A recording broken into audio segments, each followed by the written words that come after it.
Bilkis Bano case में सभी दोषियों को करना पड़ेगा सरेंडर, सुप्रीम कोर्ट ने ठुकराई याचिका। 11 में से 3 दोषियों ने निजी कारणों का हवाला देते हुए 4 से 6 सप्ताह का अतिरिक्त समय मांगा था, जिसे सुप्रीम कोर्ट ने ठुकरा दिया।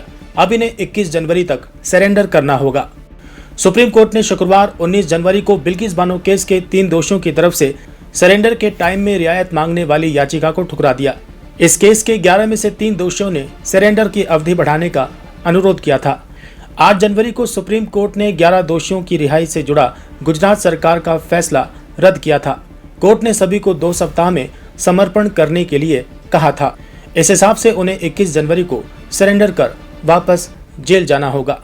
इन दोषियों में से 3 ने निजी कारणों का हवाला देते हुए 4 से 6 सप्ताह का अतिरिक्त समय मांगा था, जिसे सुप्रीम कोर्ट ने ठुकरा दिया।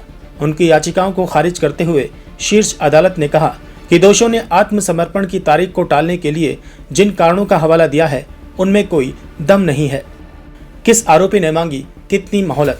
दरअसल गुजरात के चर्चित बिल्किस बानो केस में सुप्रीम कोर्ट ने 8 जनवरी 2024 को अहम फैसला सुनाया था।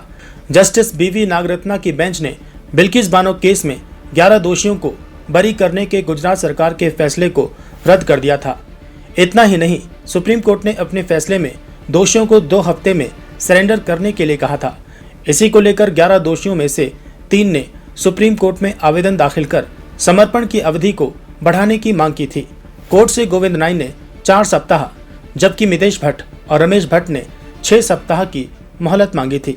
इन दोषियों ने व्यक्तिगत कारणों का हवाला दिया था। बिल्किस बानो केस में सभी दोषियों को करना पड़ेगा सरेंडर, सुप्रीम कोर्ट ने ठुकराई याचिका। 11 में से 3 दोषियों ने निजी कारणों का हवाला देते हुए 4 से 6 सप्ताह का अतिरिक्त समय मांगा था, जिसे सुप्रीम कोर्ट ने ठुकरा दिया। अब इन्हें 21 जनवरी तक सरेंडर करना होगा। सुप्रीम कोर्ट ने शुक्रवार 19 जनवरी को बिल्किस बानो केस के 3 दोषियों की तरफ से सरेंडर के टाइम में रियायत मांगने वाली याचिका को ठुकरा दिया। इस केस के 11 में से 3 दोषियों ने सरेंडर की अवधि बढ़ाने का अनुरोध किया था। 8 जनवरी को सुप्रीम कोर्ट ने 11 दोषियों की रिहाई से जुड़ा गुजरात सरकार का फैसला रद्द किया था। कोर्ट ने सभी को 2 सप्ताह में समर्पण करने के लिए कहा था। इस हिसाब से उन्हें 21 जनवरी को सरेंडर कर वापस जेल जाना होगा। इन दोषियों में से 3 ने निजी कारणों का हवाला देते हुए 4 से 6 सप्ताह का अतिरिक्त समय मांगा था, जिसे सुप्रीम कोर्ट ने ठुकरा दिया। उनकी याचिकाओं को खारिज करते हुए शीर्ष अदालत ने कहा कि दोषियों ने आत्मसमर्पण की तारीख को टालने के लिए जिन कारणों का हवाला दिया है, उनमें कोई दम नहीं है। किस आरोपी ने मांगी कितनी मोहलत? दरअसल गुजरात के चर्चित बिल्किस बानो केस में सुप्रीम कोर्ट ने 8 जनवरी 2024 को अहम फैसला सुनाया था। जस्टिस BV नागरत्ना की बेंच ने बिल्किस बानो केस में 11 दोषियों को बरी करने के गुजरात सरकार के फैसले को रद्द कर दिया था। इतना ही नहीं, सुप्रीम कोर्ट ने अपने फैसले में दोषियों को 2 हफ्ते में सरेंडर करने के लिए कहा था। इसी को लेकर 11 दोषियों में से 3 ने सुप्रीम कोर्ट में आवेदन दाखिल कर समर्पण की अवधि को बढ़ाने की मांग की थी।